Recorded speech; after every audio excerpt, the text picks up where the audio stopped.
अस्सलाम वालेकुम everyone, I hope आप सब खैरियत से होंगे। आज की वीडियो का टॉपिक है मोफोलॉजी। आज के वीडियो लेक्चर में हम मोफोलॉजी को थॉरोली डिस्कस करेंगे। आई होप आपने प्रीवियस वीडियोस को वॉच किया होगा, और अगर आप चैनल पे नए हैं और आपने वो वीडियोस वॉच नहीं की, डिस्क्रिप्शन बॉक्स में लिंक्स मिल जाएंगे, आप वो वीडियोस जाके वॉच कर सकते हैं। आज का लेक्चर भी प्रीवियस वीडियोज़ की तरह काफ़ी ज़्यादा हेल्पफुल होगा आप लोगों के लिए। तो बगैर टाइम वेस्ट के वीडियो को शुरू करते हैं। मोफोलॉजी क्या है स्टूडेंट्स? मोफोलॉजी का मतलब है study of words formation. Words की फॉर्मेशन को स्टडी करना, ठीक है। वर्ड्स किस तरह से फॉर्म होते हैं, वर्ड्स बनते किस तरह से हैं, उनको साइंटिफिकली किस तरह से फॉर्म दिया जाता है, इसको हम मोफोलॉजी के अंदर स्टडी करते हैं। मोफोलॉजी के अंदर साउंड्स की बात नहीं होती, इसमें जस्ट वर्ड्स फॉर्मेशन को समझा जाता है कि किस तरह से वर्ड्स फॉर्म होते हैं, किस तरह से वर्ड्स को कंबाइन करके नए वर्ड्स बनाए जाते हैं। ये तमाम चीज़ें जो है मोफोलॉजी के अंदर पढ़ते हैं स्टूडेंट्स। वर्ड मोफोलॉजी जो है ये एक ऐसी टर्म है जो कि ग्रीक वर्ड मोफोलॉजी से निकली है, जिसमें मोर्फ का मतलब है फॉर्म एंड ओलॉजी का मतलब है स्टडी, यानी कि फॉर्म की स्टडी जो है उसको हम मोफोलॉजी कहते हैं। Study of the forms and formation of words is called morphology. Morphology के अंदर हम फॉर्म की स्टडी करते हैं, वर्ड्स को किस तरह से बनाया जाता है, किस तरह से उनके साथ अफिक्स और अफिक्स लगाए जाते हैं, ये तमाम चीज़ें जो है वो मोफोलॉजी के अंदर पढ़ी जाती हैं। एक्चुअल में जो मोर्फ है उसकी स्टडी, मोर्फ की स्टडी को मोफोलॉजी कहते हैं। अब मोर्फ क्या है students? Actual physical form of word जो है उसको मोर्फ कहा जाता है, जैसा कि डॉग एक्चुअल फिजिकल फॉर्म है वर्ड की, रन, कैट, बॉय, ये तमाम जो हैं ये मोर्फ है हमारे पास, ठीक है। तो इन्हीं की स्टडी को मोर्फोलॉजी कहा जाता है। मोर्फीम क्या होता है students? Morpheme is a minimal unit of meaning is called morpheme. Morpheme क्या है? मिनिमल यूनिट ऑफ मीनिंग को मोर्फीम कहा जाता है। जैसा कि वर्ड है हमारे पास टाकर, टाक, टाक्ड एंड टाकिंग, ये जो वर्ड्स हैं ये एक स्टेम वर्ड, एक रूट वर्ड टाक पे बेस्ड हैं, ठीक है। और इसके साथ जो हमने ER, SED एंड ING का इजाफा किया है, इसको हम क्या बोलते हैं? इसको हम मोर्फीम कहते हैं। ये हमारे पास क्या है? मोर्फीम्स है। A minimal unit of meaning और grammatical function is called morpheme. यहाँ पे मोर्फीम की एग्जांपल भी दी हुई है। Morpheme is a minimal unit of meaning, जैसा कि री इन अगेन, री न्यू में हमारे पास जो री है is a morpheme, and to a wrist के अंदर जो IST है ये हमारे पास क्या है? ये एक मोर्फीम है। मोर्फीम की फर्दर टू टाइप्स हैं, फ्री मोर्फीम एंड बाउंड मोर्फीम। फ्री मोर्फीम ऐसे मोर्फीम्स होते हैं जो अकेले स्टैंड हो सकते हैं, जो कि फ्री होते हैं, बगैर किसी सफिक्स के या बगैर किसी अफिक्स के अकेले मीनिंग दे सकते हैं, उसको हम फ्री मोर्फीम कहते हैं। स्टूडेंट, सफिक्स और अफिक्स क्या होते हैं? सफिक्स ऐसे वर्ड्स होते हैं जो कि वर्ड के एंड पे लगा के उसके मीनिंग को चेंज किया जाता है। वर्ब से नाउन बनाया जाता है, नाउन से वर्ब बनाया जाता है। सफिक्स की एग्जांपल इस तरह से, जैसे हैप्पीनेस, क्विकली, ठीक है, ब्यूटीफुल। एंड सफिक्स, परिफिक्स ऐसे वर्ड्स होते हैं, प्री से जैसे कि आपको समझ आ रहा होगा, परिफिक्स ऐसे वर्ड्स होते हैं जो वर्ड के शुरू में लगाए जाते हैं, जैसे अनहैप्पी, अनहैप्पी में अन, एंड री डू के अंदर री। तो इस तरह से सफिक्स और परिफिक्स एड्स करके वर्ड के वर्ब के नाउन्स को चेंज किया जा सकता है वर्ब के अंदर, और वर्ब को चेंज किया जा सकता है नाउन के अंदर। यहाँ पे हमारे पास फ्री मोर्फीम की एग्जाम्पल भी मौजूद है। न्यू एंड टूअर फ्री मोर्फीम थे, ठीक है। न्यू एंड टूअर जो हैं ये फ्री मोर्फीम है, क्योंकि ये अकेले खड़े हो सकते हैं, अकेले मीनिंग दे सकते हैं बगैर किसी सफिक्स या परिफिक्स को ऐड किए। Next we have bound morpheme. Bound का क्या मतलब है? बाउंड का मतलब है जैसे कि बाउंड होना। बाउंड मोर्फीम ऐसे मोर्फीम्स होते हैं जो अकेले स्टैंड नहीं कर सकते, उनको मीनिंग कन्वे करने के लिए ज़रूरत होती है। जैसे अनहैप्पी के अंदर अन एक बाउंड मोर्फीम है, इसी तरह से कैट्स के अंदर S एक बाउंड मोर्फीम है, और रनिंग के अंदर ING जो है वो एक बाउंड मोर्फीम है, ठीक है। तो इस तरह से यहाँ पे एग्जांपल्स हम कह सकते हैं कि जितने भी प्रीफिक्स और सफिक्स हैं इंग्लिश के अंदर वो तमाम क्या हैं? बाउंड मोर्फीम्स हैं। मोर्फीम से हटके हमारे पास कुछ इस तरह के वर्ड्स आते हैं जो कि स्टेम वर्ड्स होते हैं। Stem words means root words कहलाते हैं, जिनके जो अकेले खड़े हो सकते हैं, जो अकेले मीनिंग दे सकते हैं, जिनके साथ अफिक्स परिफिक्स को ऐड करके नए वर्ड्स बनाए जा सकते हैं। जैसा कि यहाँ पे एक छोटी सी एग्जाम्पल मौजूद है, अनड्रेस्ड एंड क्लियरलेसनेस। अनड्रेस्ड के अंदर हम अन जो है ये हमारे पास परिफिक्स है, ड्रेस्ड क्या है? ये हमारे पास मेन वर्ड है या फिर रूट वर्ड हम इसको कह सकते हैं, स्टेम भी इसको हम कह सकते हैं, ठीक है। ड्रेस क्या है, स्टेम, एंड ईडी क्या है, सफिक्स है। अनड्रेस्ड, ड्रेस वर्ड के साथ परिफिक्स और सफिक्स लगा के इसको अनड्रेस किया गया है। इसी तरह से परिफिक्स क्या है, अन क्या है, ये एक बाउंड मॉर्फीम है, अन अकेला कोई मीनिंग नहीं देता, और ड्रेस जो है ये एक फ्री मॉर्फीम है क्योंकि ये अगर अलग मीनिंग दे सकता है, and ED is a bound morpheme जो कि अकेला मीनिंग नहीं दे सकता। इसी तरह से केयरलेसनेस के अंदर care is a stem word, root word इसको कह सकते हैं। लेसनेस इज़ अ सफिक्स क्योंकि ये वर्ड के एंड पे लगाए गए हैं और ये दोनों बाउंड मॉर्फीम्स हैं। लेसनेस जो है ये अकेले कोई मीनिंग नहीं देते, इनको अपना मीनिंग कन्वे करने के लिए स्टेम वर्ड की ज़रूरत होती है, रूट वर्ड की ज़रूरत होती है, या फिर फ्री मॉर्फीम की ज़रूरत होती है। Students, free morpheme and bound morpheme से हटके हमारे पास बाउंड स्टेम्स भी होते हैं जिनका काफ़ी ज़्यादा स्टूडेंट्स को नहीं पता होता। स्टूडेंट्स, कुछ इस तरह के वर्ड्स होते हैं जिनके अगर हम स्टेम वर्ड्स देखें, स्टेम्स देखें, रूट वर्ड्स देखें तो वो अकेले कोई मीनिंग नहीं देते। जैसे कि अगर हम रिसीव का जो सफिक्स है, परिफिक्स है, उसको हटा दें तो जो सीव है ये हमें कोई मीनिंग नहीं दे रहा। इसी तरह से रीड्यूस के अंदर अगर हम री को हटा दें तो ड्यूज हमें कोई मीनिंग नहीं दे रहा। इसी तरह से रिपीट के अंदर री को हटा दें तो पीट हमें कोई मीनिंग नहीं दे रहा। तो स्टूडेंट्स, इस तरह के जो वर्ड्स होते हैं जो उनको हम बाउंड स्टेम्स कहते हैं। ठीक है, अभी हमने जो पढ़ा free morpheme and bound morpheme जो कि मॉर्फीम की टाइप्स हैं। Students, free morpheme and bound morphemes को फर्दर डिवाइड किया गया है लेक्सिकल एंड फंक्शनल मॉर्फीम के अंदर। फ्री मॉर्फीम्स की फर्दर 2 टाइप्स हैं जिनमें lexical morpheme and functional morphemes आते हैं। बाउंड मॉर्फीम्स की फर्दर 2 टाइप्स हैं जिसमें डेरिवेशनल मॉर्फीम्स एंड फ्लेक्शनल मॉर्फीम्स आते हैं। सबसे पहले हम फ्री मॉर्फीम्स की टाइप्स को पढ़ते हैं। लेक्सिकल मॉर्फीम्स वो वर्ड्स होते हैं या वो मॉर्फीम्स होते हैं जो इंडिपेंडेंटली एग्जिस्ट कर सकते हैं। उनको हम कॉन्टेंट वर्ड्स भी कहते हैं, जैसा कि नाउन, प्रोनाउन, एडजेक्टिव वगैरह, जिसमें ब्यूटी, बुक, जंप वगैरह आते हैं। स्टूडेंट्स, लेक्सिकल मॉर्फीम्स जो होते हैं ये ऐसे मॉर्फीम्स होते हैं जो कि ओपन क्लास मॉर्फीम्स होते हैं। इनके साथ नए वर्ड्स ऐड करके नए वर्ड्स भी बनाए जा सकते हैं। यहाँ पे हमारे पास एग्जांपल्स भी मौजूद हैं। नाउन में जैसे गर्ल, हाउस, वर्ब में ब्रेक, सिट, एडजेक्टिव्स में लॉन्ग, सैड, एंड एडवर्ब में नेवर, क्विकली वगैरह वाले वर्ड जो होते हैं इनको हम लेक्सिकल मॉर्फीम्स कहते हैं। नेक्स्ट हमारे पास है functional morpheme. Students, functional morpheme को ग्रामेटिकल मॉर्फीम भी कहते हैं, क्लोज क्लास मॉर्फीम्स भी कहा जाता है। फंक्शनल मॉर्फीम्स के अंदर ऐसे मॉर्फीम्स आते हैं जो इंडिपेंडेंटली मीनिंग नहीं दे सकते। ये ऐसे मॉर्फीम्स होते हैं जो सेंटेंस को मीनिंग देने के लिए तो ज़रूरी होते हैं लेकिन खुद से इनका कोई मीनिंग नहीं होता, जिसके अंदर प्रेपोजिशन, आर्टिकल्स, कंजक्शंस, प्रोनाउंस वगैरह आते हैं। जैसा कि इनकी यहाँ पे एग्जांपल्स मौजूद हैं। ए एंड द जो आर्टिकल हैं, एंड, बिकॉज कंजक्शन है, preposition on, near, and pronoun it and me वगैरह। Because we almost never add new functional morpheme to the language, they are described as a closed class of words. इनको close class भी कहा जाता है क्योंकि इनके साथ हम नए वर्ड्स ऐड कर नए वर्ड्स नहीं बना सकते।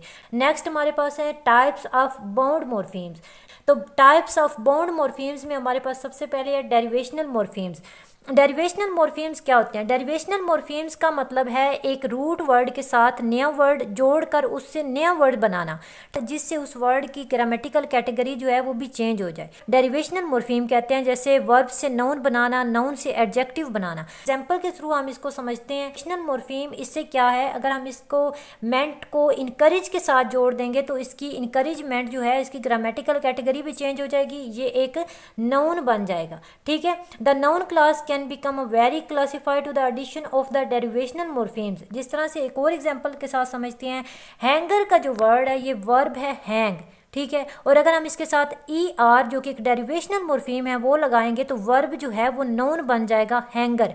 इसी तरह से रीड, रीड एक वर्ब है और अगर हम इसके साथ डेरिवेशनल मॉर्फीम ई आर लगाएंगे तो वो रीडर बन जाएगा, यानी कि उसकी ग्रामेटिकल कैटेगरी चेंज हो जाएगी। स्टूडेंट्स, इनफ्लेक्शनल मॉर्फीम ऐसे मॉर्फीम होते हैं जो ग्रामेटिकल कैटेगरी को चेंज नहीं करते, पार्ट्स ऑफ स्पीच को चेंज नहीं करते। हम कह सकते हैं कि इनफ्लेक्शनल मॉर्फीम्स के अंदर नंबर्स को इंडिकेट किया जाता है, टेंस को इंडिकेट किया जाता है, पर्सन्स को इंडिकेट किया जाता है। जैसे बॉय से बॉयज़, जिम्स, सिस्टर्स, ठीक है, joyed, laughing, loudest, and quieter, been, ये हम देख सकते हैं कि ये ग्रामेटिकल कैटेगरी को तो चेंज नहीं कर रहे, लेकिन प्लूरल में उसको चेंज कर रहे हैं। बॉय को बॉयज़ में, बुक को बुक्स में, कैट को कैट्स में। तो हम देख सकते हैं कि इन्फ्लेक्शनल मॉर्फीम्स के अंदर जस्ट नंबर्स को जो है वो इंडिकेट किया जाता है। इन्फ्लेक्शनल मॉर्फीम्स बता देती हूँ, जैसा कि EST, ING, ER, S, ES, ED जो हैं, इनका इजाफा इन्फ्लेक्शनल मॉर्फीम्स के अंदर होता है। यहाँ पे हमारे पास टेबल भी मौजूद है जिसमें डेरिवेशनल एंड इन्फ्लेक्शनल मॉर्फीम को डिस्क्राइब किया गया है।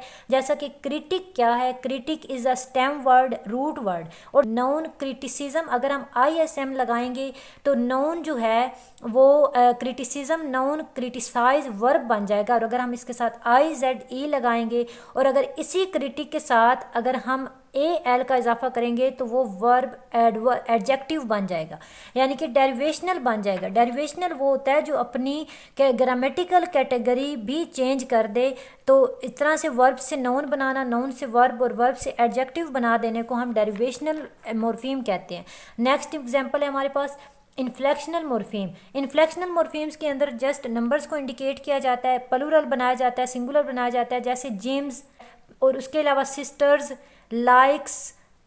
लफिंग के अंदर ING लगाया। लाउडेस्ट, क्वाइटर, यानी कि क्वाइट से एडजेक्टिव बन गए क्वाइटर, लाउड से लाउडेस्ट बन गए। आई होप आपको bound morpheme and free morpheme की फर्दर काइंड्स की भी अच्छे से समझ आई होगी। अभी हम पढ़ते हैं कि मॉर्फोलॉजिकल डिस्क्रिप्शन क्या है। स्टूडेंट्स, ये बहुत ज़्यादा इंपॉर्टेंट पॉइंट है कि आपको पता हो कि डिफरेंस क्या है डेरिवेशनल और इन्फ्लेक्शनल मॉर्फीम के बीच में। इन्फ्लेक्शनल मॉर्फीम्स ऐसे मॉर्फीम्स होते हैं जो वर्ड की ग्रामेटिकल कैटेगरी को कभी चेंज नहीं करते। जिस तरह से हमारे पास यहाँ पे 2 एग्जाम्पल्स हैं, जैसा कि हमारे पास एग्जाम्पल है ओल्ड एंड ओल्डर। ये दोनों क्या है हमारे पास, दोनों एडजेक्टिव्स हैं, ठीक है।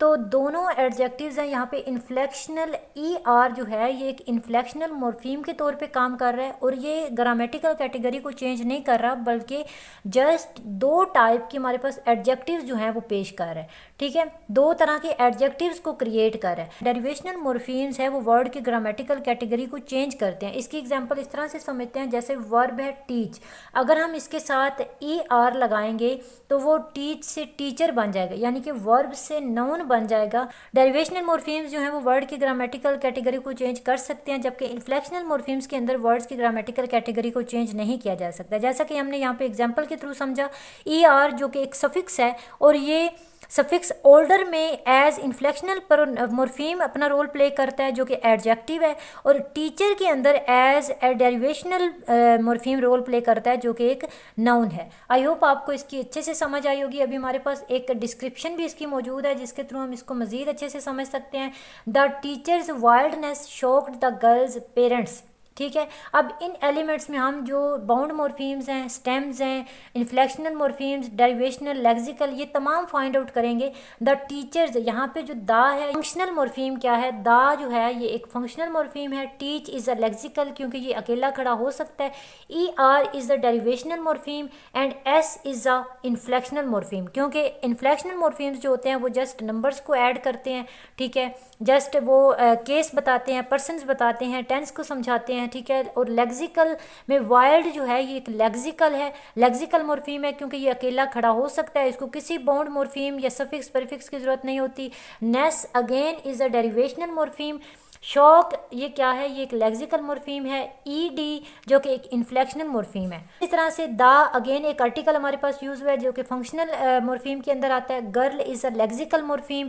S again is a inflectional and parent is a lexical and S again is a inflectional morpheme. I hope आपको इस चार्ट के थ्रू तमाम एस्पेक्ट्स की अच्छे से समझ आई होगी। मॉर्फीम्स को किस तरह से जो है वो मज़ीद डिवाइड किया गया ताकि आपको ईजिली इनकी अच्छे से समझ आ जाए। फ्री मॉर्फीम की 2 टाइप्स होती हैं, फ्री एंड बाउंड मॉर्फीम।